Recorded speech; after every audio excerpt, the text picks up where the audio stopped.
And as a public announcement, Commissioner Strohmeyer sends his regrets. He has a family emergency, so he is unable to be with us today. And we only have the room until 3 o'clock today because there is going to be court held in this room. So we will have to end for sure by 3 o'clock today. Is there any public comment on items not on the agenda?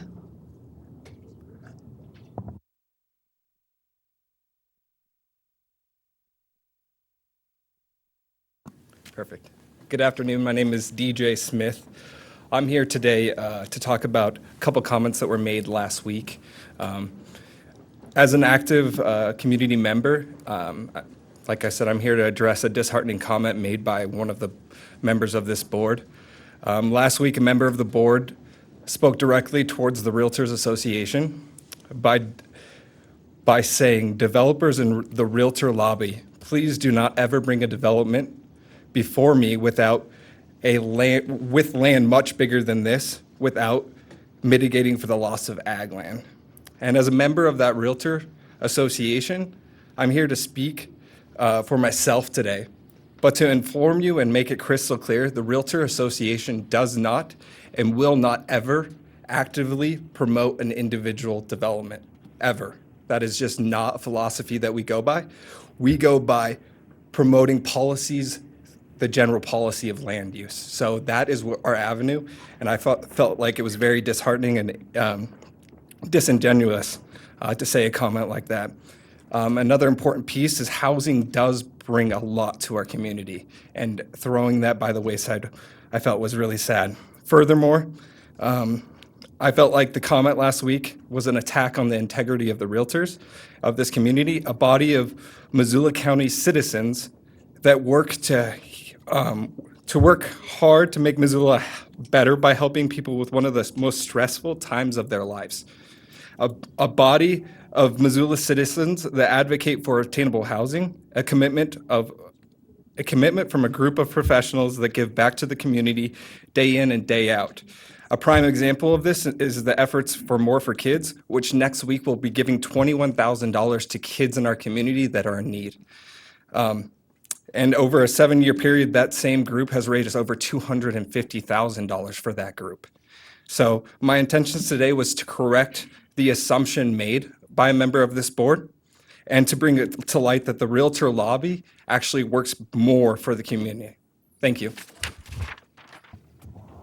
Thank you. Is there any other public comment on items not on today's agenda? All right.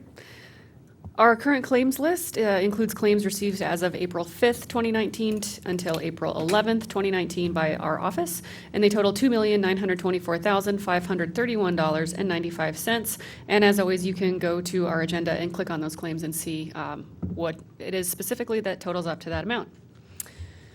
We only have one hearing today on the Missoula area mapping project. Due to Commissioner Strohmeyer's absence, he would like to be in on the commissioner discussion of this topic, and so we will not be making a decision today. We will be continuing the hearing, but we will be accepting all public comment and taking that into the consideration when we do have the discussion. Commissioner Strohmeyer, of course, will be watching this hearing and taking into account all the comment that we do here today so that we can make a decision in the future. With that, I will open the Missoula Area Mapping Project hearing with a staff report. Yeah, thank you. First of all, welcome to the public hearing on the Missoula Area Mapping Project. This is potentially the last presentation we will do in this project in terms of it being a draft. So perhaps we'll do more once it's adopted. But I'm Andrew Hagemeyer, and I'm the project manager on the project. I'm a planner with Missoula County Community and Planning Services. And I'm Christine DeCenzo, also a project planner on this project with Community and Planning Services. Yeah, and we're the main staff that worked on the project, but there's a bunch of other staff that were involved who are back at our office, maybe watching on the TV. So hey guys, thanks for your help. Before we really get into the presentation, I wanted to give a special thanks to all the community members who have participated in this project. We've had a ton of outreach. All of your input was important. All of your input was listened to. I'd really like to thank everyone for participating. I'd like to give a special thanks to the Land Use Technical Committee that helped us earlier on in this project. They were really important in identifying existing conditions and land use trends in our area. Special thanks to the Planning Board. They did a phenomenal job wading through a ton of public comment in an orderly fashion and giving each comment due consideration. So way to go, Planning Board. And special thanks to the County Commissioners for your support on this project. Without you guys, this would have been, well, we wouldn't have had the resources to get this done. So thank you very much. So this is what we're talking about today, is the Missoula area land use element. And this is going to be an amendment. We're asking the County Commissioners consider it for adoption as an amendment to the Missoula County Growth Policy that was adopted in 2016. It's more than just a land use map. It has a land use map, but it also has land use designations within it that describe the different land use types in the map. And there's also a vision for how we want our community to grow over the next 20 years within it. So here are kind of the things we wanted to discuss real quick in our presentation, some of the key phases of the project, some of the key concepts within the land use map. We want to hit some highlights of the new comments that we've received. We'll go through the staff report and quickly touch on the draft resolution. So 2 years, 4 months, 7 days. That's how long I've worked for Missoula County. That's also how long we've been working on the Missoula area mapping project. The day I started, Karen Hughes, the assistant director, plopped a project folder on my desk and said, this is going to be what you're working on. So over that time period, we've had a number of different phases of the project. The first phase was the project foundation. In that phase, what we really did was, it was the plan to plan, trying to figure out how we were going to complete this project. What were the planning approaches we were going to use? What planning theories were we going to use? We researched the peer communities, how they went about their planning processes. So places like Bend, Oregon, Flagstaff, Arizona, Fort Collins, Colorado, what their plans looked like. We looked to plans that were nationally known for their transformative ideas, places like Charlotte, North Carolina, places like Detroit, Michigan. We looked at the American Association of Planners plans that had won national awards for comprehensive plans, try to figure out how we wanted to approach the planning process. We spent a lot of time looking at what our skills were and how we wanted to do this and what resources we needed to accomplish the project. We spent a lot of time looking at what types of information might be gapped that we don't have to be able to complete the project. After we were completing the plan to plan, we moved on to the background and trends. We spent a lot of, this is where the Land Use Technical Committee came into play. We spent a lot of time looking at the background of our community, what the zoning was, where the infrastructure was, where our sewer, where our water was, where our natural features were that we needed to consider, our emergency services, the things that we needed to consider with community development. We also spent, because we don't want this plan to be something that is based on past land use patterns or existing land use patterns, we spent a significant amount of time researching the trends in community development that are occurring throughout the country. So looking how commercial development is evolving, how residential development is evolving, how industrial development is evolving. And what we did was we created this planning area profile out of that process that was an informational document that sort of summarized the existing conditions and the trends in our community. And then finally, we moved on to the public outreach. And we had community conversations about our values, about our ideas on growth and development. We looked at concepts for land use. We looked at multiple iterations of the land use map. We've held public hearings, we've held workshops, we've held open houses, we've met with stakeholders. And here we are at the 414th day of the public outreach process on our public hearing with the decision makers. So key concepts. Out of all this public outreach, we developed these key concepts for the plan. So the highlights are that moving towards compact development patterns. We've got a lot of values in this community, and things like open lands and agriculture and access to recreation, but we also have values like we need a housing supply, we need places to have jobs. some of these values don't always work together, and the best way to find compromise between these values is to work towards compact development patterns. So to do that, though, Missoula County needs to be more proactive with our infrastructure, because compact development patterns require things like water and sewer and roads. And Missoula County doesn't really manage water, sewer, and roads right now. We do manage roads, I take that back, but we don't really have water and sewer districts in this area. And so if we are going to move towards these compact development patterns that we want, we need to be more proactive with our infrastructure. We also need to work on coordination.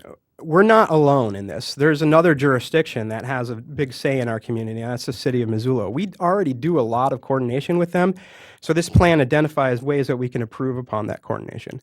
The plan focuses on implementation, and this is important because a plan by itself is just a policy. You have to act on it once it's adopted. And so we've identified different implementation steps that we need to take to try to reach this vision that we put together in this plan for the community. And finally, we wanted to make it at a 40,000 foot level, make it readable and usable. So this is a general plan. It doesn't get super specific on property about what type of land uses on this in an individual property should occur on this part or that part. It also is fairly general in its descriptions of the land use designations, and this is because we want this plan to be implemented. The implementation will get to the details. The things like our zoning regulations will fine-tune the conversations we've had with this land use map. So new comments that we received on April 8th, we hand-delivered to the county commissioners a packet that had all the comments that we've received to date through the planning board public hearing and then afterwards. And that packet included an evaluation, a staff evaluation of those comments. But we've received comments since then as well. And so we wanted to just kind of highlight the topics for you. None of these topics are actually really that new. But there's been a lot of comment on the Denbel Acre subdivision, which is just off of Waldo Road and George Cates Boulevard up in the Y. A number of comments about Grass Valley, and the planning board made a change out in the Grass Valley and to the land use designation, so a number of comments about that change. There's been a handful of comments about some property that's just southwest of the airport. It's currently designated residential, sort of surrounded by the city. And then there's been one comment to an area northwest of the airport along Broadway, and you should have all of those comments. We have handed you all of the comments we have received. All right, and Christine's going to talk about the staff report. All right. So do you want to swap seats, actually? Swapping Yeah. seats. Thanks.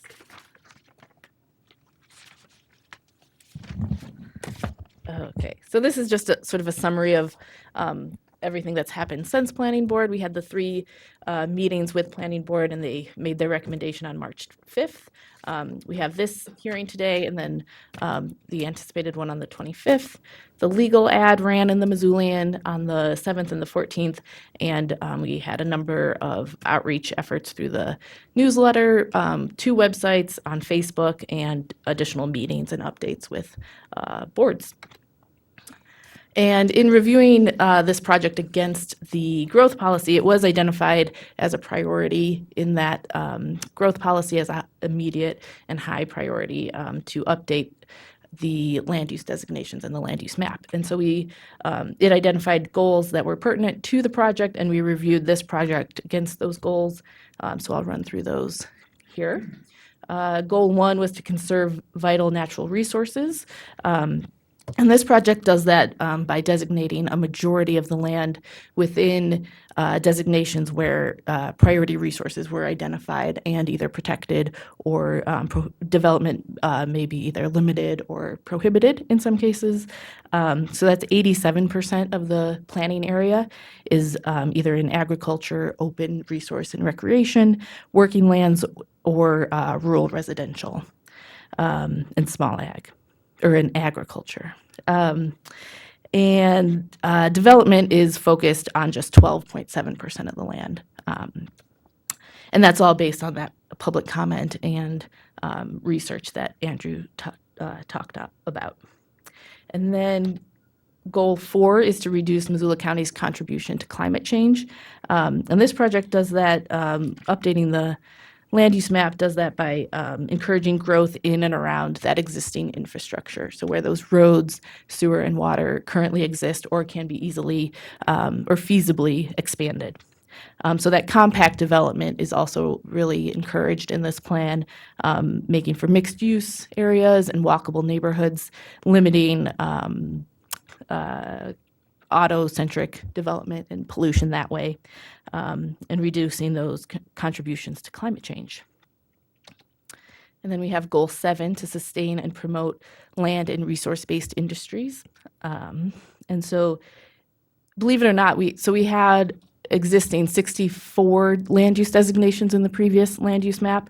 And for the first time, we're introducing or recommending a designation for agriculture specifically. So somehow in those 64, we missed that, but got a lot of public comment that that would be a good resource and a good way to protect agriculture.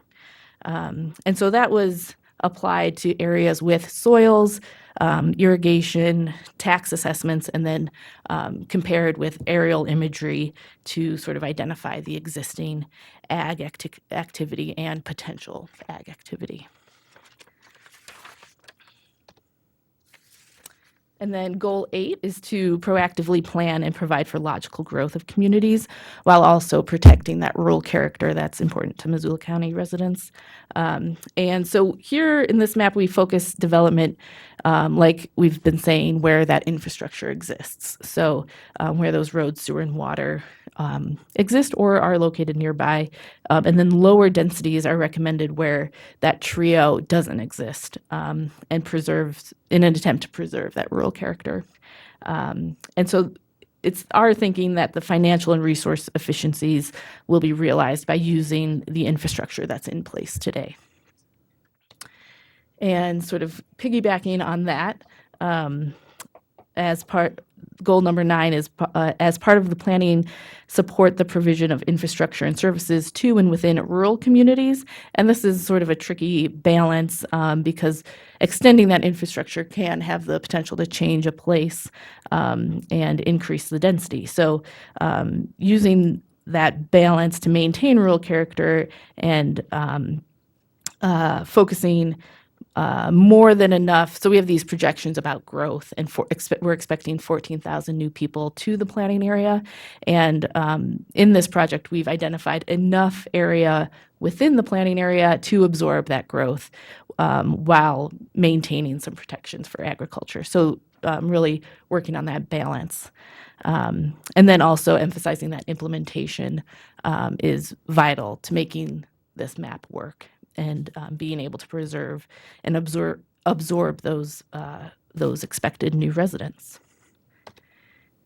Goal number 10, second to last goal, provide opportunities for a wide range of housing choices, especially for those who are homeless or experiencing high costs of housing. And so this map won't fix the affordability or homeless problem in Missoula County, but what it does do is affect supply and type by expanding both of those. So what's encouraged has expanded, and 6 designations that are promoted in this map allow for the full range of housing types.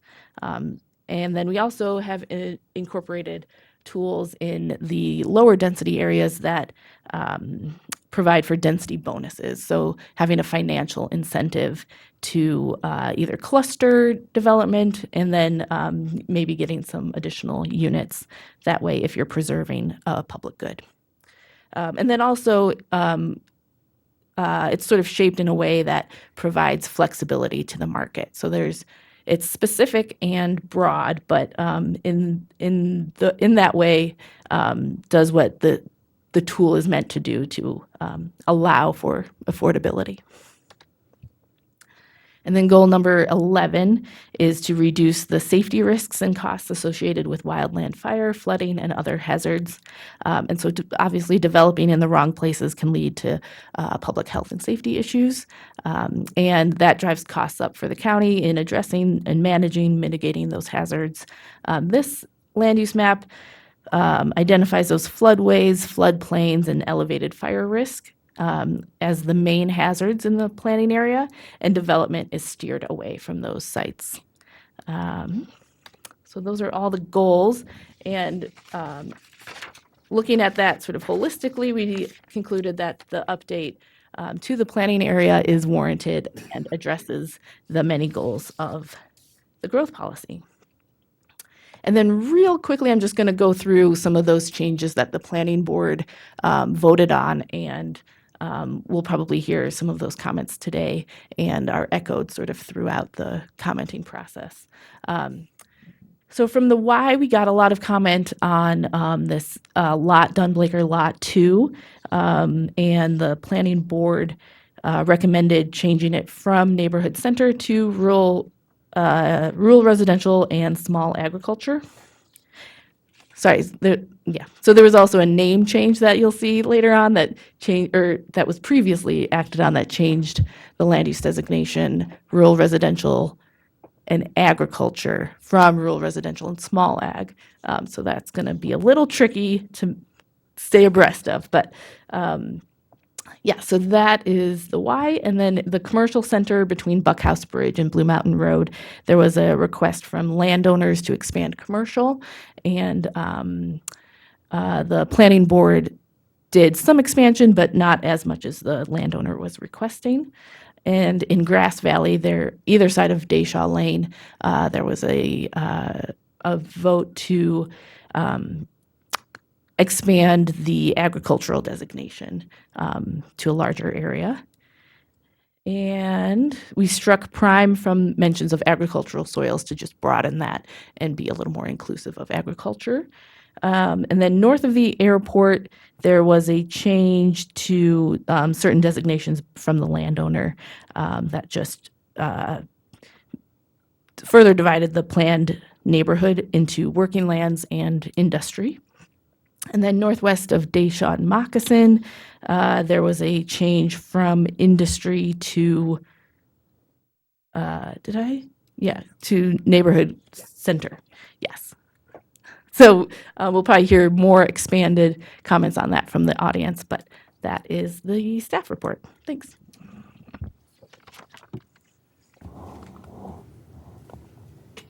So here's the draft map. I think most people have probably seen it at this point. I can leave it up on the board as we go through. One last announcement. I believe it's on the schedule to continue the public hearing to, what's the date? April 25th, 2 p.m. So it's a week from today at 2 p.m. in this room. And that's all we've got for you. Thank you. And I just want to announce before we open it up for public comment that today we have Melody, and I forgot your last name already. Jeffries from Jeffries Court Reporting. Oh, that makes sense. And she has asked for consent and been given consent to interject during comments if people are speaking too quickly or unclearly, so that she can get the information clearly in the court record for her purposes. Earlier I made it sound like it was Dave's fault that we were going to continue this because he wanted to be here, but I also want to make it clear, like when we walked in, we have a huge new stack of public comment that we just received. So obviously we have not had time to take that comment into account, and we have read the planning board comments and everything, but definitely there are some what sound like areas of concern in this project, and we really will want to take the comment that we hear today and be able to sleep on it and take it into fuller consideration. So, and then also Dave does want to be part of the discussion as well. So, but it wasn't just Dave's fault. It's a good idea for us to take some time and really think about what we have to hear today. So, with that, I will open public comment for the Missoula Area Mapping Project. Please limit your comment to 3 minutes. I will be timing you and telling you when your time is up. Please remain respectful and courteous to your neighbors, and just address the commission. And this is not a debate forum. It is just commenting on the map. With that, I will open public comment. Good afternoon, Commissioners. Alan McCormick with Garlington, Lana Robinson. I'm here today representing Charlie's Acres LLC. owned by Bob Jensen. You have my letter, and I don't want to repeat everything that's in that, particularly with my limited 3 minutes for this. Thank you for your efforts here. And thanks to Christine and Andrew for all of their efforts as well. It's been an exceptional amount of work. It's a needed update to this growth policy. We've got a lot of designations out there going back to 1998, and they're not all that clear and easy to understand. So I value this project, and I think for the most part, you've gotten it right. There's some quibble. We did have, as Andrew and Christine pointed out, 400 and some days of public outreach. The access to information has been exceptional. The opportunities for public participation has been exceptional. But that's what makes it so odd that at the very last minute, the Grass Valley designation got changed from rural agriculture and residential to the agricultural designation. The net effect of that is to take it from a 1 dwelling unit per 5 acres to a 1 dwelling unit per 40 acres. And it is small solace that there's a little bit of language in there that suggests that their density bonuses might be awarded for clustering. The current land use designations and the zoning effect in the Grass Valley area have been in effect for decades. That's important. It's important because it allows landowners to make long-term determinations about what to do with their property. It's predictability, and that predictability allows people to make decisions. And so they've had zoning in place, and as you're well aware, most of the county does not. And so they've been able to rely on those designations for decades now to make their choices of what they're going to do with the property. Going from 1 dwelling unit per 5 acres to 1 dwelling unit per 40 acres is a significant shift, obviously, and it virtually eliminates the kind of clustering that you're looking for.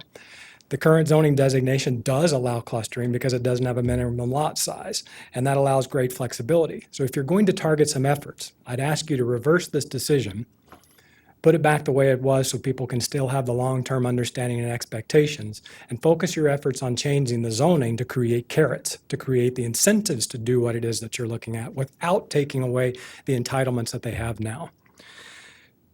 It's clear the planning board recognized that this was a significant shift, and it came very late in the process because they directed the planning department or the county to reach out to the landowners in the area. Unfortunately, despite their best efforts to do that, the effort hasn't worked. And I think you'll hear that from some other folks here. Bob has been personally calling neighbors and folks who have been trying to call neighbors and folks to alert them to this so they can provide public comments. I think you've got more of those, and I think you'll hear from some folks here. But I'm asking you to reverse the decision of the planning board to shift the Grass Valley designations.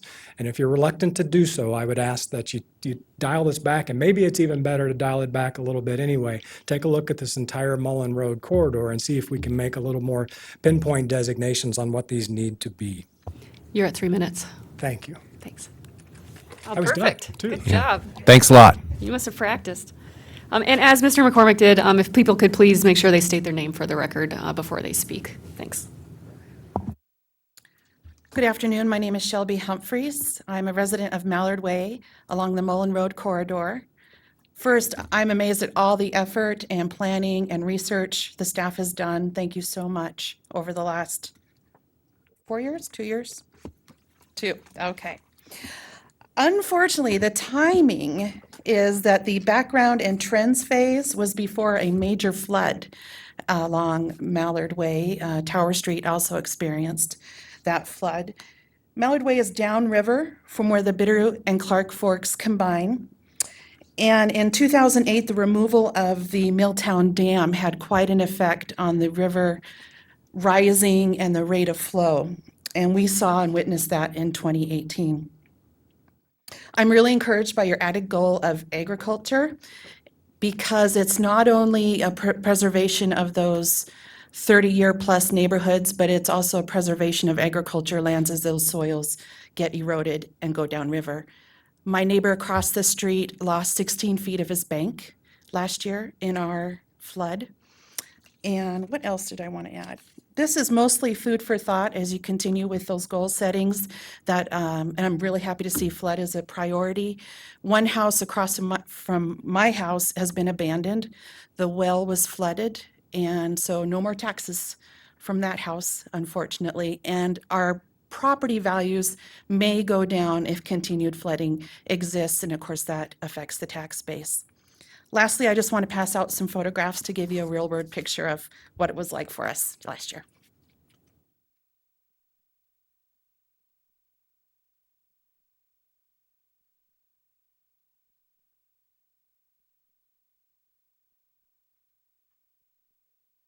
And that's all my comment. Thanks for the time. Appreciate everyone.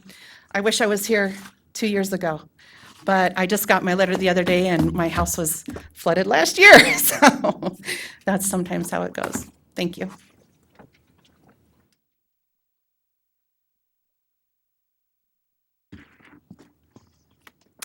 Hello, my name is Fred Stout. Thank you for your recent communication notifying us of the Missoula area land use element. I appreciate that you've spent 414 days, and shame on me for not being more clued in and perceptive of what was going on, but did not know and don't have time to go to read the newspaper for every hearing that is coming about. And since this is your livelihood, understandable, you're working for the community. Parts of it are great, but I think there are some that definitely should be reconsidered. I'm personally opposed to the mapping and the related use designations that it contains. It's an extreme example of total disregard of private property rights, which help make this country great. And I will direct my comment to one example, although others could be cited, which is the designation of agricultural lands being limited to one house per 40 acres. This is a serious infringement on my right of ownership and a dramatic reduction of the property value, which in a lot of farm and ranch ownership is the substantial net worth of the individuals. I am full agreement and respect the need for preserving our agricultural lands and respect owners that put their lands in conservation easements by their own choice. But I am vehemently opposed to forced takings, which may not be the real legal designation of this, but for me personally it is, by governmental bodies, and I believe by, if somehow this infringement is approved and passed, and the commissioners that this test of constitutionality may be forthcoming, and at least a class action lawsuit will transpire. I object to the designation of the 40 acres because it's a devaluation, it's an infringement on my rights, and my preference is that the current designation of zoning for agricultural and land mapping is sufficient and is acceptable to the owners. We do not need more designation of the legitimacy of smaller designations and subdivision of that agricultural property. And as I say, I appreciate the effort, and sorry that I just was informed by the recent letter that I received. Thank you very much for doing that. Otherwise, I would have been in the dark about it. So thank you.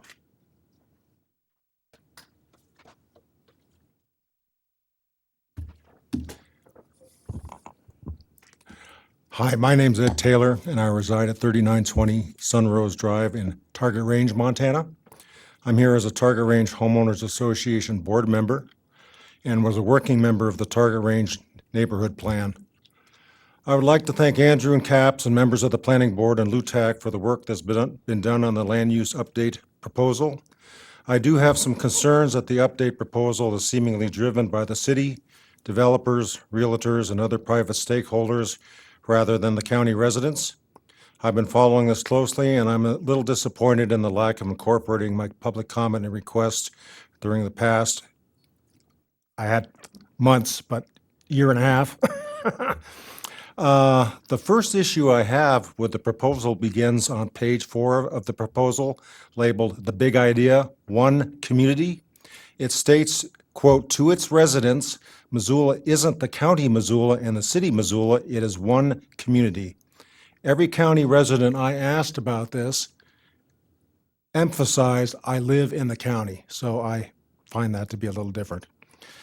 Many of the neighborhoods and sections, many of the neighborhoods and sections of the study area have been given considerable amount of thought and creative ideas for the future, but I'm critical of the final draft of the proposal as it applies to the target range neighborhood. There are repetitive statements throughout the update proposal suggesting that the document maintains our values, quality of life, view sheds, wildlife corridors, agricultural lands, neighborhood character, meaning of place, and managing the intensity of development, and then lists imperatives I find conflicting. For the lack of time, here are just a few. See under, in the plan, imperatives on page 19, quote, compact development patterns and logical expansion of urban services are best strategies. And page 21, proactively plan for extending infrastructure into, quote, and I think this is a Freudian slip, undeserved areas that can support growth.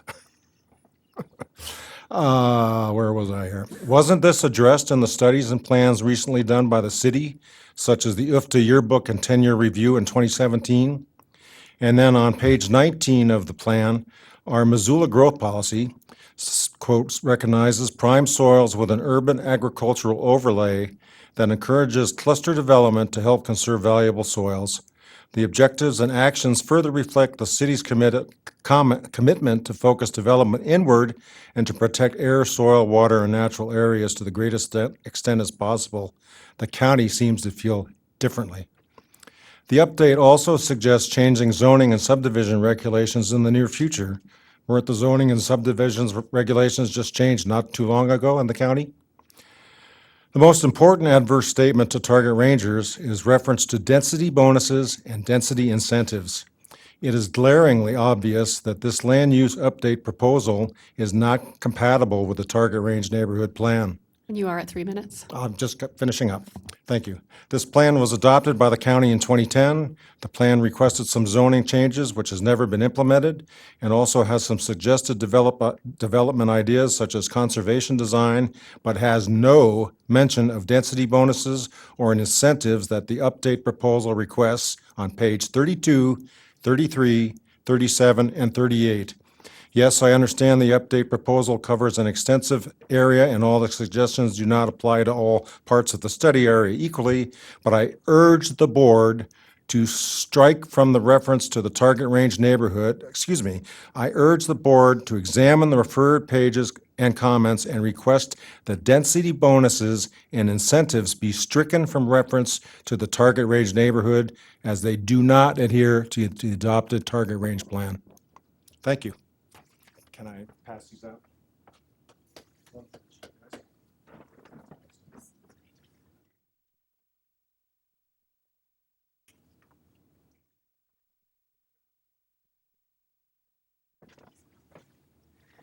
I'm Don Evans, the Executive Director of the Union Gospel Mission, the Rescue Mission here. We work in the city and we're in the county as well.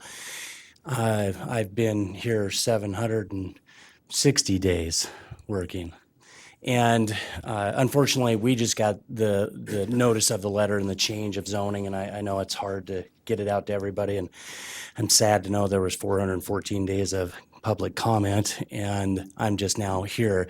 My only concern is that I can't find anywhere in relation to this rezoning and how it may affect our Grace House, which is our Women and Children's Center out on Mullen Road. And the rezoning and the verbiage of what will change concerns me because we have this house for those who are experiencing addiction and needing recovery, and we keep the moms with the children to do this. And so we've had the ability to do this out here, and I just haven't seen anything that says, okay, we're still good, or is this going to change something for us and how we currently use the property that we've had since 2008. So I would love for no comment right now, obviously, but our phone number is easy, 549-HOPE. If anybody can help me with that, then I would appreciate that. You can just seek out Executive Director on that. And thank you for all your hard work. Great, thanks. We'll have staff follow up with you on that, Andrew.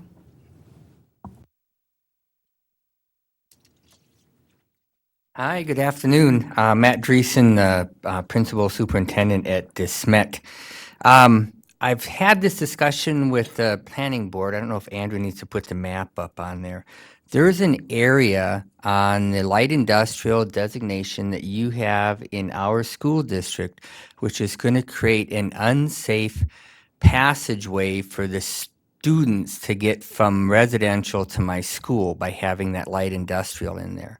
I spoke with the planning board and asked them how we could address that. I was asked to contact all the landowners in the area, so I did contact the landowners in the area in my school district and asked them if we could change that to mixed use.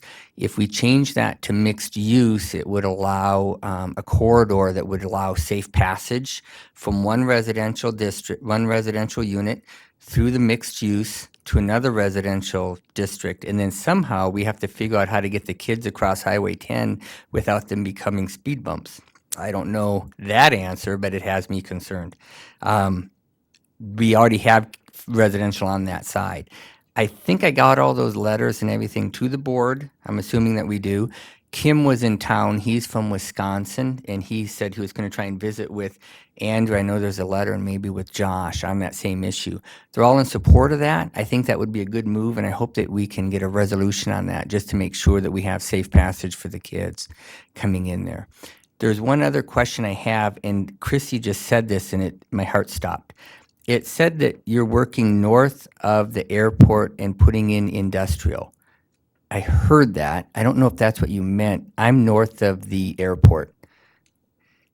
I don't know how to answer that, but I want to just, if we can visit with that at a later date, if that's okay, to make sure I didn't miss something there. That's my questions. Thank you. Got it all? All right.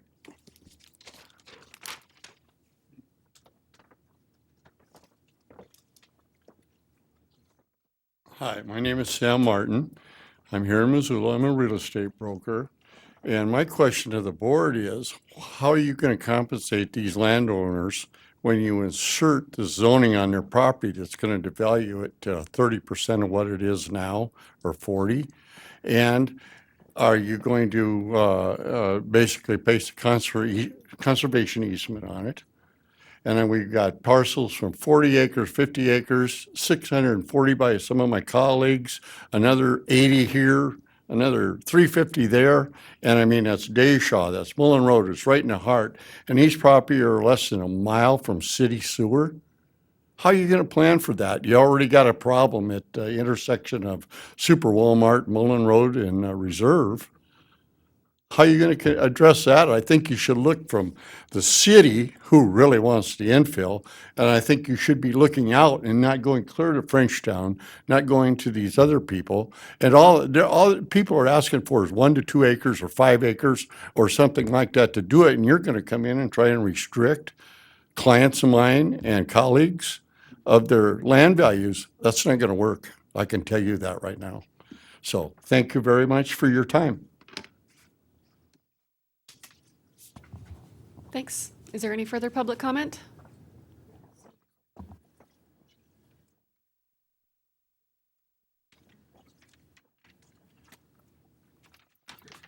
Hi, I'm Samantha Hartman, and I am a member of the East Missoula community. Similar to some others, I just became informed of the area planning, and I thank you guys. I think it's great. I am here because in reviewing the map, realized that the area surrounding me has been designated with the Live Make designation, which I think is great. My block, the 600 block of Speedway, was excluded from that and is currently just rural.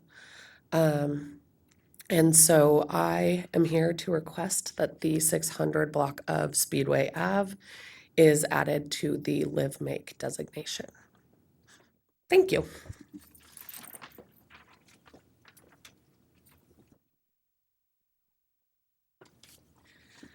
Hi, I'm Lee Bridges from the East Missoula Community Council. As the chair, I would like to support what Samantha just brought to you. I understand, and I've already shown this to Dave Strohmeyer and to Andrew, so they're aware of what Samantha is talking about. What they were doing in East Missoula was following the streets and Staples stops at Speedway They followed it around the 600 block and picked it up on Montana and carried forth. What we're asking is simply to cut across property lines at the 600 block of Speedway, Montana, and include that in, and I don't think that should be a problem. Aside from that, I want to thank Andrew and Christine so much for, and the staff, so much for this project that they have done to help preserve our unique character in East Missoula and giving us this very unique Live Make designation. We're really grateful for that. I, for one, understand that we will soon, in the near 10 years, be looking at annexation from the city.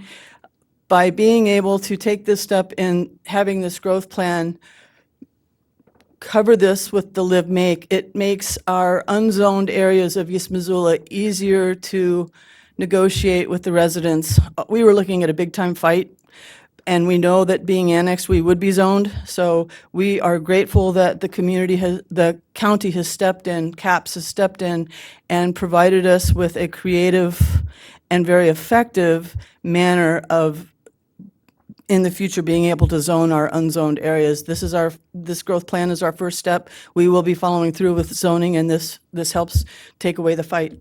You just deflated the balloon, so thank you very much.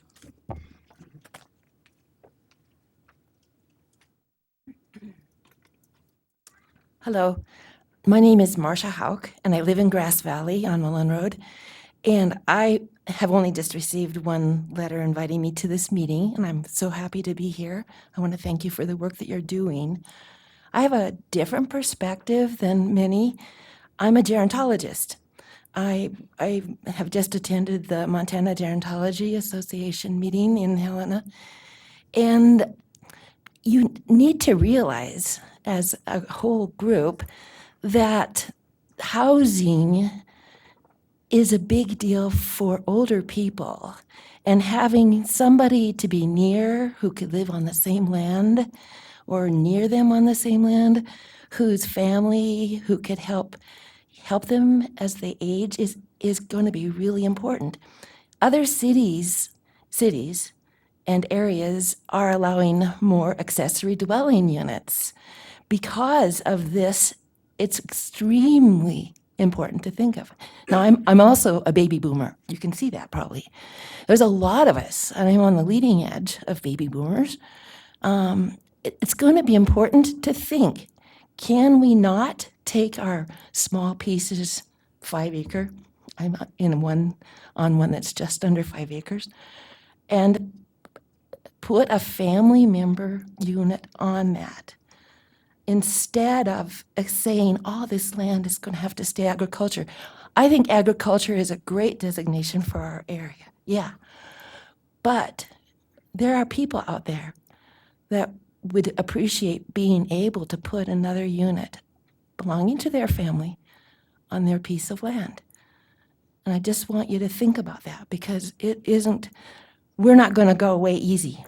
We never have been easy, and we're not going to go away easy now. And we need to think about ADUs, even for our area. Thank you.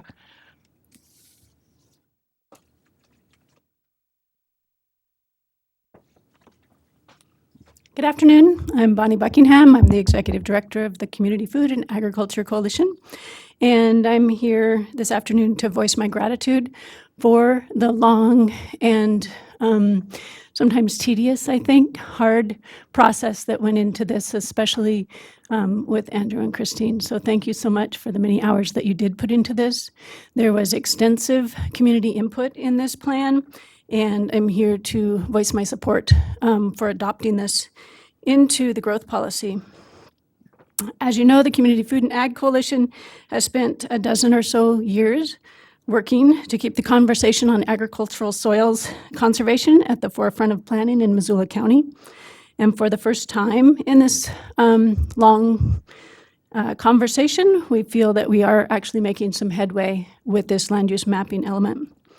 The designation specifically recognizing the need to conserve agricultural land shows the commitment on the part of the county to conserve our best soils and recognize agriculture as the asset that we know it to be.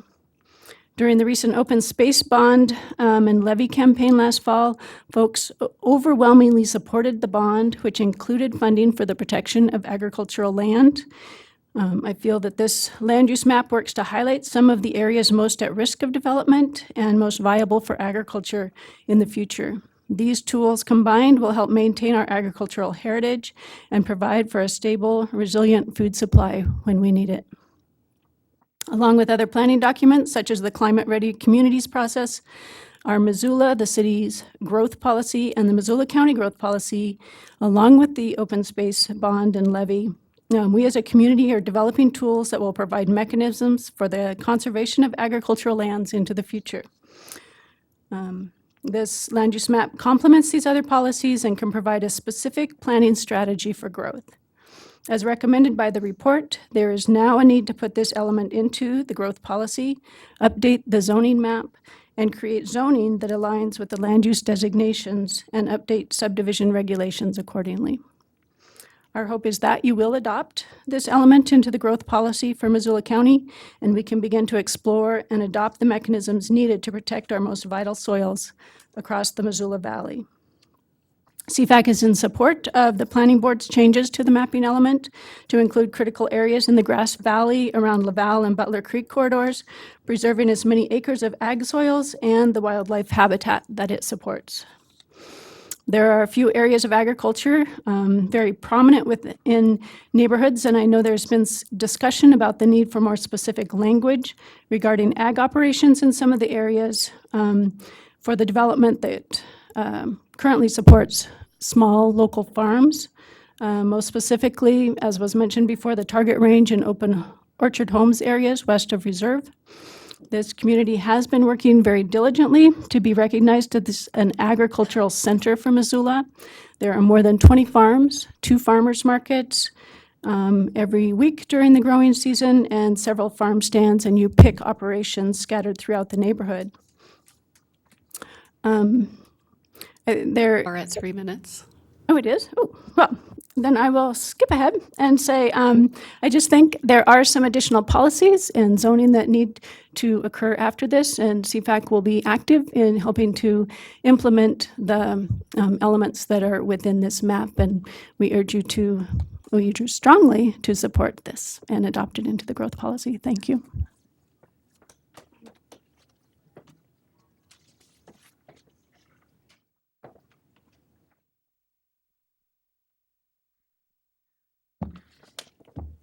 Okay, hi.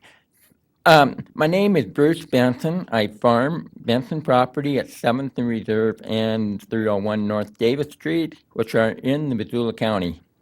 I have been following this project because it has impact to continuing the use this property as farmland. One huge issue for our farm is wildlife, specifically deer damage. I have worked with the Montana Fish, Wildlife, and Parks Department for the past 20 years when the deer first started coming in. We've tried many ways and have been basically unsuccessful. They really have damaged our crops. This document addresses wildlife as something to encourage. Does that mean there will be an allowance for predators as mountain lions and wolves, which can also prey on dogs, cats, and children? Current policy of the Fish, Wildlife, and Parks appears to be remove these predators from the urban area.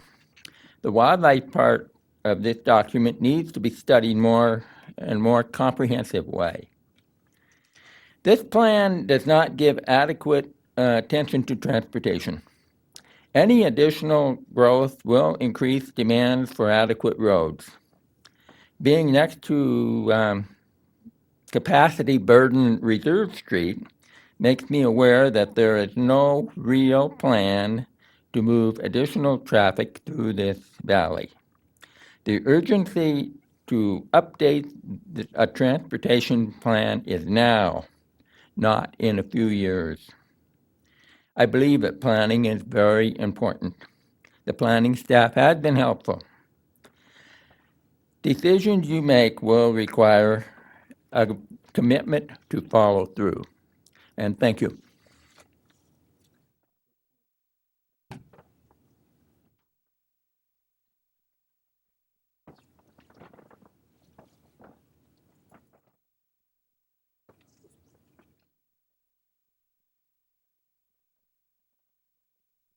Good afternoon.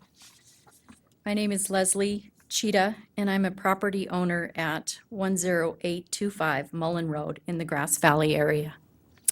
I appreciate the opportunity to comment today on the proposed changes by the Missoula Area Mapping Project under the Missoula Area Land Use Element to designated sections of Mullen Road and the Mullen Road Corridor to agriculture, and the restriction for landowners to one house per 40 acres in those sections.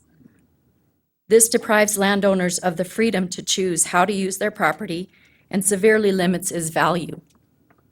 During the past 2 years, hundreds of dwellings have been built within just a few acres on Mullen Road across from the Walmart store, less than 7 miles from our property. And yet this proposal would force property owners around us to limit the number of dwellings to 1 per 40 acres. This unfair restriction devalues the land and infringes on the property rights of landowners in the area along Mullen Road in the Grass Valley section under these proposed designations. I'm asking the commissioners and members of the mapping project to please reconsider this violation of property right owners for the landowners in the Grass Valley area, which restrict them from putting 1 dwelling per 40 acres and remove it back to the current provision of 1 dwelling per 5 acres. Thank you.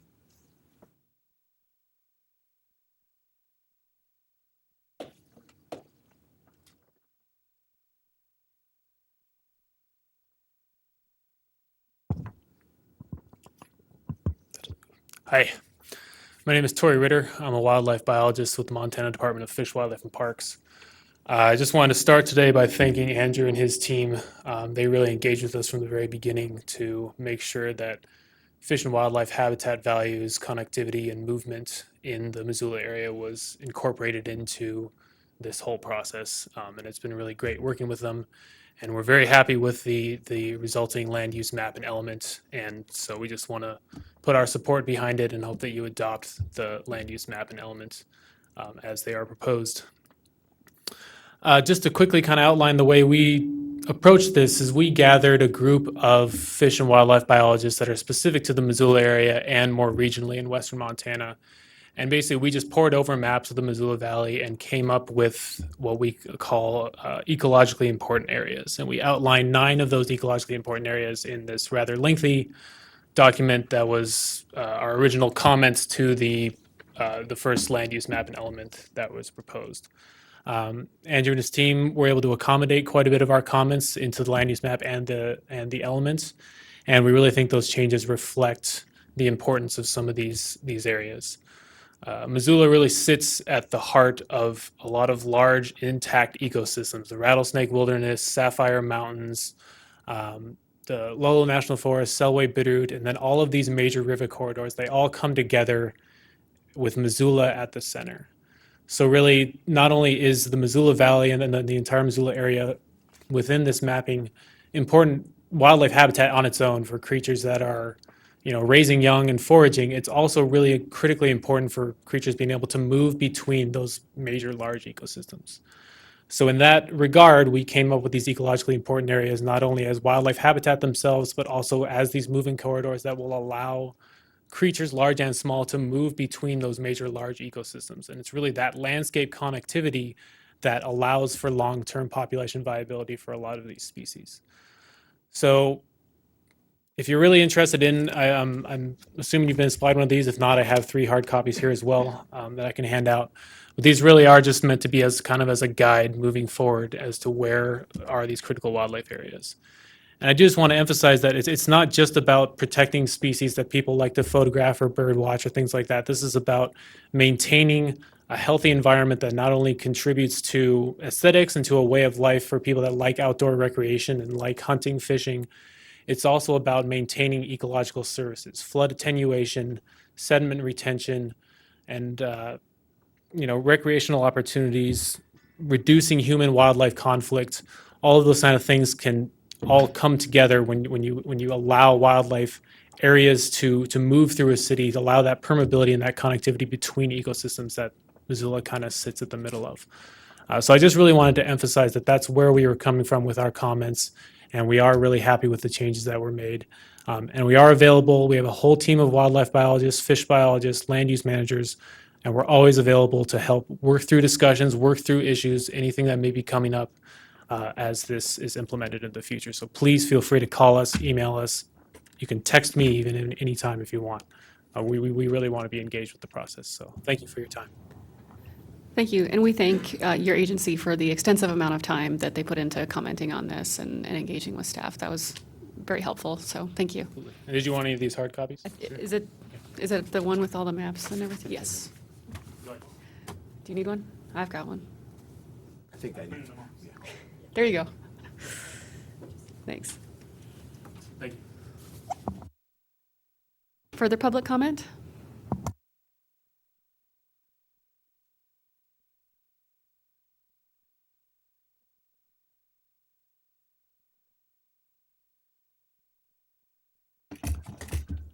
Good afternoon. My name is Jim Cusker from Grass Valley. Been there for 80-some years. And I want to extend a special thanks to Andrew and his crew for the process first of all, for the process that you used in generating this map. A jillion meetings where we could give our input, maps that we could put tractors on if we thought that there should be agriculture, a house if we thought that it ought to be residential.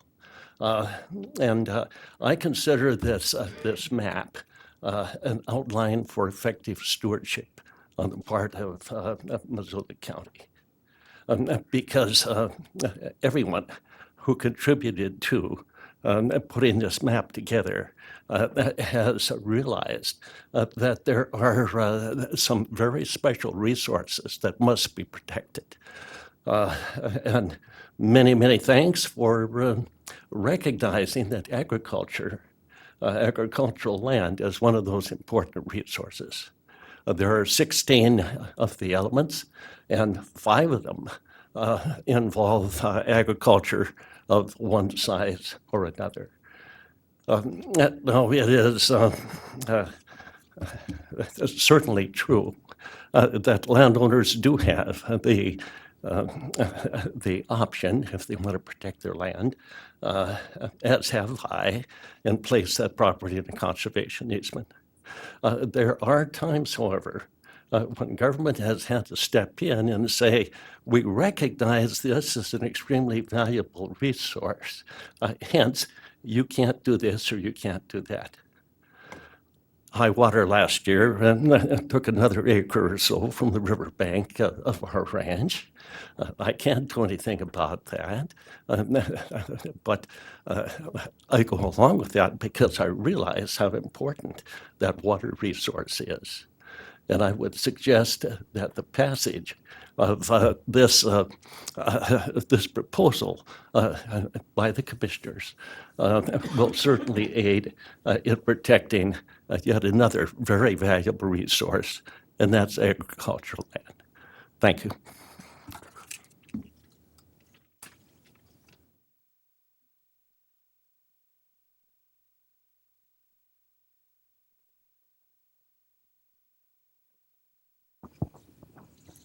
Good afternoon. My name is Peggy Morrison.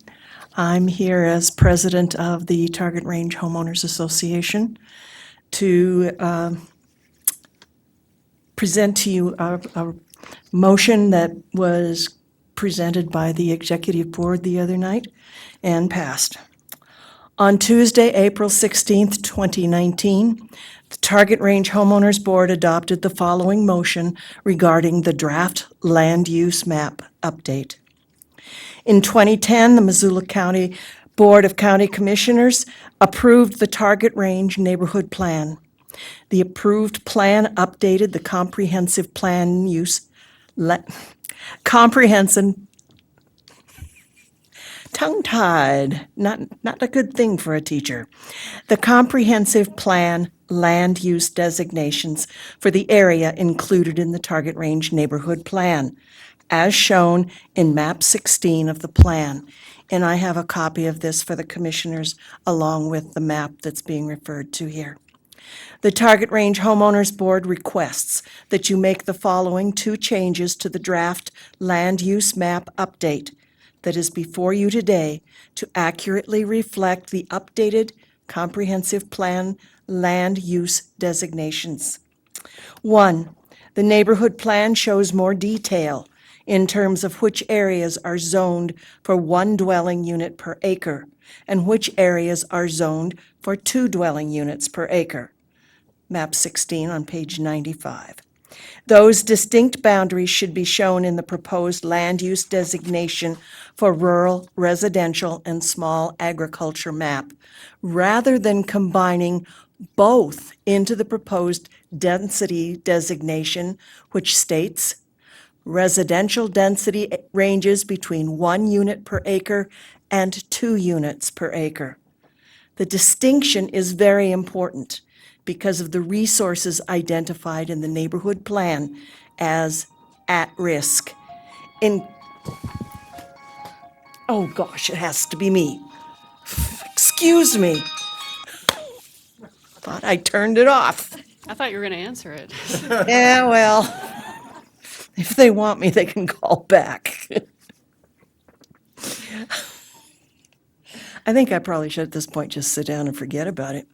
Anyway, the distinction is very important because of the resources identified in the neighborhood plan as at risk, including important egg soils, riparian areas, steep slopes, and open space cornerstones, the aquifer beneath the entire neighborhood, and the irrigation infrastructure. These at-risk resources should be protected by using the land use tools identified in the neighborhood plan. The same proposed land use designation for rural residential and small agriculture also states, density bonuses may be available if development is clustered to avoid important natural landscapes and waterways, agricultural lands, fish and wildlife habitat, and movement corridors, or if providing public facilities, such as public access or trails. Density bonuses are an anathema to the residents of Target Range and could easily cause much more harm than good. You are at 3 minutes. In the neighborhood plan, we proposed protection of the resources just mentioned by the use of land use tools such as conservation design and through recommended zoning changes. The statements in the zoning recommendations clearly state the total number of dwellings allowed by zoning on a parcel does not change with the use of land use tools. In other words, no density bonuses or reduction. Thus, it will be important that the proposed land use designation for rural residential and small agriculture make reference to the Target Range Neighborhood Plan for guidance on what is allowed in terms of intensity in Target Range. And I have copies for you, along with a copy of the map.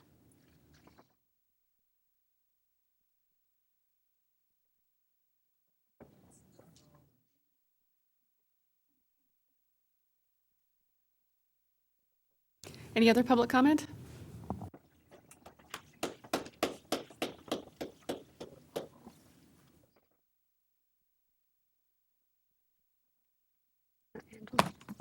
Good afternoon. I'm Pat Nagy Swartz. I'm a Meadows West landowner. That's the Y area. And I think you hear a lot of fear in the voices of people. I recognize that this is a policy plan, but the narrative makes it clear that it's a policy directed for guidance of the decisions that will be made. So even though it's presented to us as a policy, I think a lot of fear you hear in the voices of the people making their presentations is that we see it down the road as a regulation. I understand that you have got a lot of comments, and I believe that one of my comments, which you're going to find is very lengthy, but very detailed, because I'm dealing with the issue of Denblecker Lot 1 and 2 not being within the declarative covenants of the Meadows West.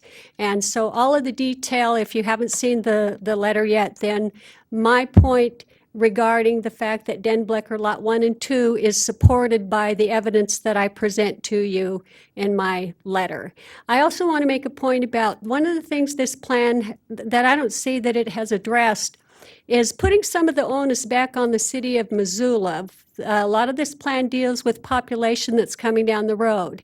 And Missoula already has, the city of Missoula within that area already has the infrastructure available to take care of the transportation, the septic, and the water.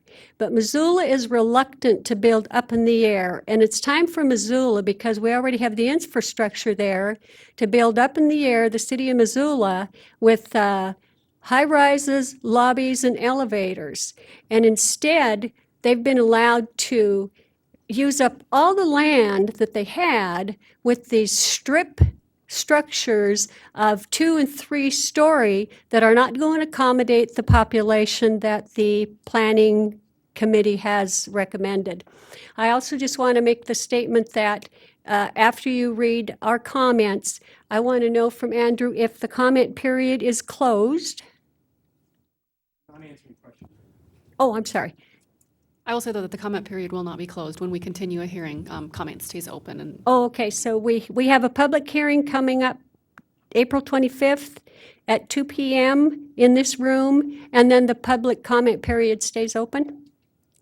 at that point, we will determine whether we want to close public comment and make a decision, or if we would Okay. continue All more. right. But So- at this hearing, from this hearing to the next hearing, public comment will remain open. Okay, so I encourage you then to consider very clearly, since the Meadows West already has covenants that cover all of the land within the exterior boundaries.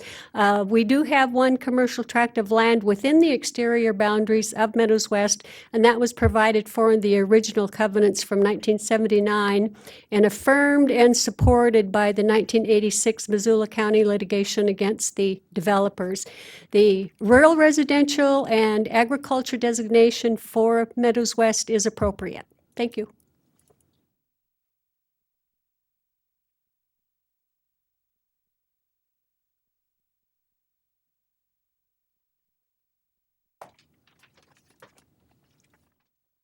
Good afternoon. My name is Fred Stewart. I live in the Target Range area.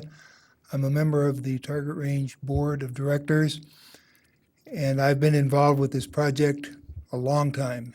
And I want to take a moment to thank Andrew and the staff for all the time that they spent reaching out to people, having meetings that were not always pleasant, maybe, but they were always welcomed, and I appreciate that. I sent in 2 comments earlier, and the responses, I don't think, answered my comments, so I'm just going to very quickly tell you what those were. I made the comment that I wanted to know which document takes precedence in a project review, this land use plan update, or the Target Range neighborhood plan, when there are different criteria or restrictions applied to a subdivision. The staff response to my comment was, both documents will be referred to as projects in the area are brought forward. This update will provide broad guidance, and the Target Range Neighborhood Plan provide more site-specific guidance. To me, that wasn't really an answer to my question about which one takes precedence. The planning board said they would follow the staff recommendation, so there was no change. My second comment was similar. The neighborhood plan uses the term conservation design and does not call for the use of density bonuses. The staff response to my comment was, density bonuses incentivize the protection of public goods and may be available in the update, but they are not required. Okay, but that's still not an answer in terms of which one takes precedence, and the planning board decided to follow the staff recommendation with no change. So those are two comments that I would like some clarification about which takes precedence when we get into subdivision review. Thank you.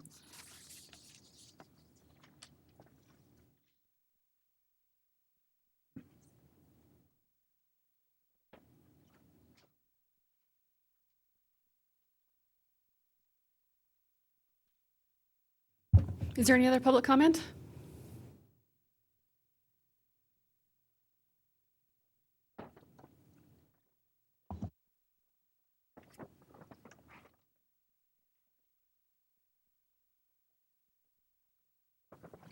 My name is Steve Bidlake, and I'm a property owner from, I've got property on both sides of Moccasin Lane, on both ends of Moccasin Lane as well.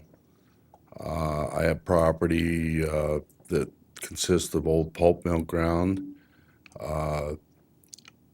clear out to Marqueer Lane and also along Pulp Mill Road and Mullen Road. We primarily are farm and ranch in this property. However, I have to say I object to this 40 acre per resident. And if you go out in any of the area that I have property, you'll find big pieces of property with somebody's house in the middle, and there's nothing on it. You can call it ag. They're not growing anything but weeds, and the rest of us are having to deal with that on property that we do try to farm. The other thing I'd like to bring up, we have been involved in a couple of small subdivisions on property that we determined was not going to work for us as ag property. We haven't done a lot of this, but we do have some property now that we believe would be better as residential in our area than it is as ag ground.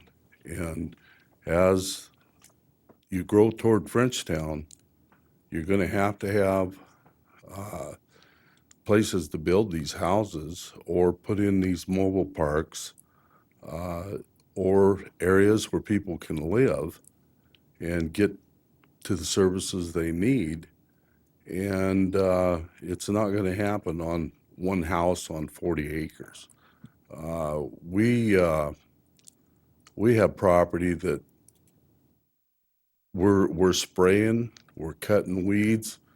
I can show you round bills of nothing but weeds on property we own that we go through and cut down just to get rid of it and bale it, eventually to burn it.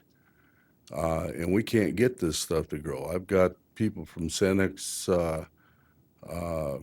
ag people coming in trying to help us with this, figure out what can we do to get this thing to grow something. Largely that's on pulp mill ground area, but that we're having these problems with. But, you know, I agree with the compact housing deal. Put more houses on smaller ground to keep some open space, keep some ag ground. But and I do agree with some of the comments I've heard that you're going to be devaluing property that we've paid for. And I'm not one of these ranchers that inherited all this property. I went and bought it, paid cold hard cash for it. And you know, what we're talking about here is taking value that I have with nothing to offset it with. And Thanks. And you are at 3 minutes. okay, well, that's all I got to say is I do want to just express my objection to this one house on 40 acres of ground. So, thank you.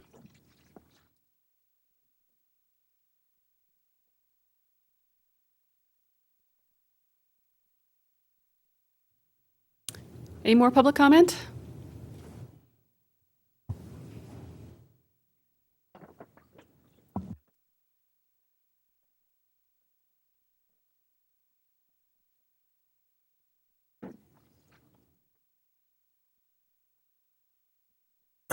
My name is Tom Alsacker. I live at 11666 Mullen Road. It's actually the last piece of property that I own of what once was a bigger piece of property. So I really don't have a dog in this fight. I'm out of it, but I have fought the fight. I put pieces of property together to build a bigger piece, and I had a vision for it. And I guess my message was that as I put these properties together over 50 years, the only thing I ever looked at was the future, not knowing what the future was. I had an idea. But the only thing I really looked at was groundwater. That was the only thing that was pressing. If you ever wanted to do something, you had to know what the groundwater was. So I bought these properties based on that, knowing that someday they could be resold because the groundwater was down far enough that this could happen. My intent at the time was that's what I like to do. I had a job that I could afford to take care of this. I could afford to subsidize this farming operation. And I intended to leave it to my family for that same purpose. I found out that what you want to do does not always happen. And did they have not the desire or the jobs that could afford to do what I could do? But I had to change directions. And I found out that over time, the rules had changed. The land I thought I owned, I didn't own.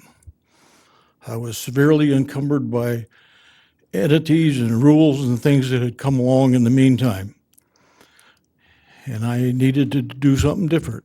I found out in doing that, it cost a lot of money, a lot of time to get it done. Eventually, I got it done. And I guess my message is that there were some folks in here that, have ideas of what they want to do with their land, but things do change. And, you got to have a way out. These things encumber it.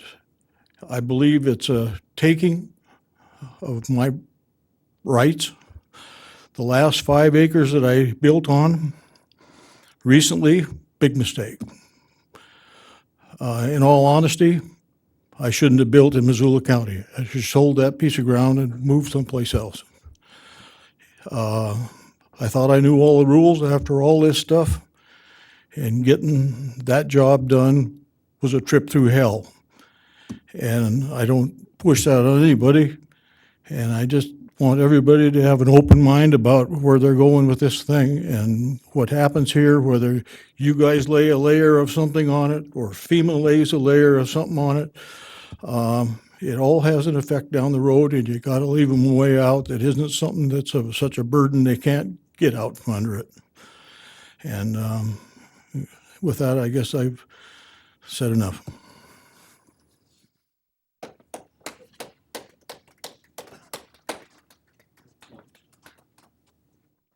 Just so everybody knows, clapping is not allowed at public hearings.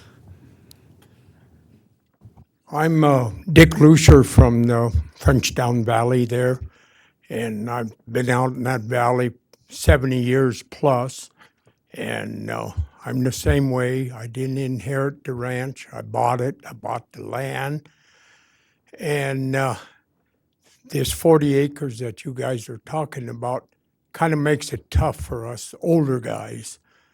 Now, after we've been in it all of our life, we wanted to do something with. I had some plans down the road here, but the 40 acres won't work, guys and gals. But I don't know what else to tell you. I'm from the Lozelle, I got land from the Lozelle lane, clear back behind Frenchtown. And I bought some of the pulp mill land, paid hard cash for it, developed it. It was dry land. It's all irrigated now. It's all producing. But again, I can't sell it to anybody with a 40-acre tract. It costs too much money to take care of this land. So that's all I got to say now, that I appreciate you guys maybe change something for us. Thank you.